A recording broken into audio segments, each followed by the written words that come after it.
I would like to go ahead and just introduce myself my name is Mayon. I am a programmer for the Jacksonville Film Festival.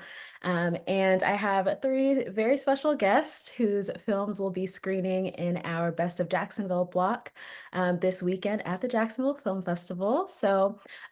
Without further ado, let me just go ahead and introduce them. So first up, we've got Sharon Cobb, who's a professional screenwriter and a member of the Writers Guild of America West. She is also the author of False Confessions of a True Hollywood Screenwriter, which is a novel about the madness of Hollywood. We've also got Michelle Calloway, who is a photographer by trade, but has recently just made this awesome debut as a multi-hyphenate in Jacksonville. So actor, producer, screenwriter. And then we've also got Roxana Lewis, who is with Roxy Dance Productions. And so she is a director, writer, and producer. And she initially entered this world of filmmaking through the door of choreographer. And so she holds extensive credits there as a professional actress, dancer, and director for live theater. So I wanted to start this off just by asking you, how long has it been since you've been making films in Jacksonville? And what opportunities or characteristics do you believe make Jacksonville a special place to make films, or for some of the people who may be watching start a career in Jacksonville? And I will leave it to anyone who wants to go first. Okay, I'll just jump in. Let's see. So I started writing screenplays in 1989, believe it or not. I was here in Jacksonville, moved to LA in 93, did my incarceration out there for a period of long, let's see, 8 long torturous years. But that was when it was before the internet stuff, and I had to be out there to do the meetings. And so I did, came back here in 2001, got another feature made at that time. And I've been here since then and love Jacksonville. Our filmmaking in Jacksonville has just blown up since I've gotten back. It's I attribute, I might be wrong, but I attribute a lot of that to the 48-hour film competition that came. Before that, I knew of some filmmakers, but nobody ever got together. So I think the whole gathering of the filmmakers once a year to do the 48-hour film competition is really good. And then we have the it's called Jacksonville Film Bar Mondays. And that's another great meeting place for filmmakers and inspiring each other and helping each other make films. So it's the best place to be. I think that is absolutely on target. I have been making films in Jacksonville, I guess about 5 years, uh, with huge pauses with COVID for me personally. Um, so I have to say, I think that Jacksonville is an extraordinarily welcoming space for independent filmmakers. It is a place where I'm incredibly inspired by the filmmakers who have certainly come before me and who what I love the most is, Sharon mentioned the Jack's Film Bar. The first time I went to Film Bar, I was so intimidated and scared and like not wanting to talk to What? anybody. Oh my gosh, I was so nervous.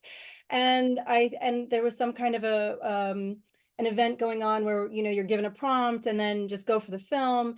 And I remember one of the filmmakers walking up and saying, you're going to do it. And I was like, mm-mm. Well, why not? Well, because I don't know anybody. I don't have a DP. I don't know what I'm doing. And oh my gosh, they were so extraordinarily generous and said, I'll be your DP. And I was like, really? That's great. And, and that openness and that warmth and that willingness to everybody learn by Yeah, doing with sure. true. And I mean, I just think the films are incredibly bold, experimental, brazen maybe. And you know what? There's a good splotch of I don't give a and I really love that because in the end we're coming to each other's screenings and supporting each other through the process and through growth, which is really exciting, as Sharon said. I think that there are incredible resources here for film grants and I should say personal growth grants, maybe. Some of that pertains to film, some of it doesn't. But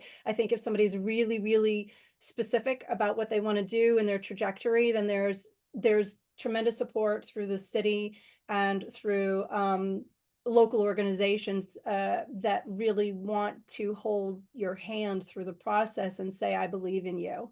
And I'm sure that Michelle has some ideas over there too in her process. I always have ideas. Yeah. So as you said, my background's in photography, but I went to a film school actually. So I've technically been a part of the filmmaking process since 2005.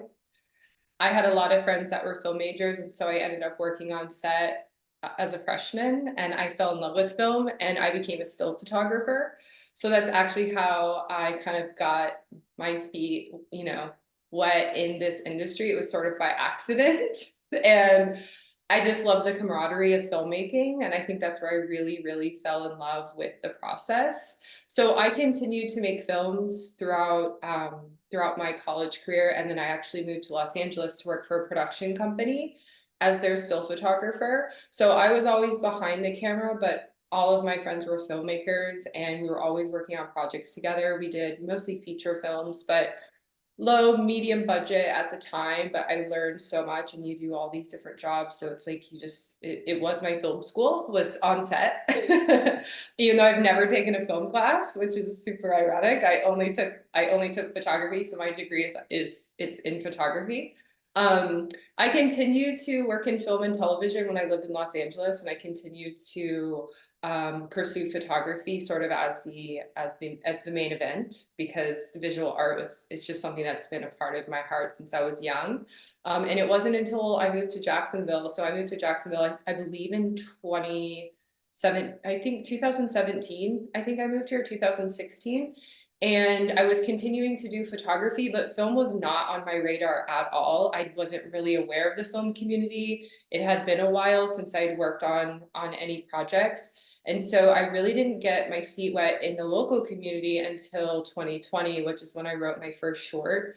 Writing wasn't something that I was really pursuing, but as an artist and a creative, I feel like I tell people it's just whatever medium I'm using at the time is sort of the medium that I choose. And writing for me at the time was what I needed. So I would say in 2020 when I wrote Belle Isle, the film that's premiering at the Jax Film Fest. That's what really got me into the local community. And what I loved about it was definitely the willingness to want to work together on different projects. We didn't have any issues really getting our team together. People were willing to be a part of, and anything that I feel like has a budget, which our film did have a decent budget because we did a crowdfunding for it, and we got a lot of support from friends and family. I think having those resources was really important for a lot of artists here, because a lot of times if you're doing narrative storytelling, there aren't those financial resources to make the film, particularly shorts, and they can be incredibly expensive.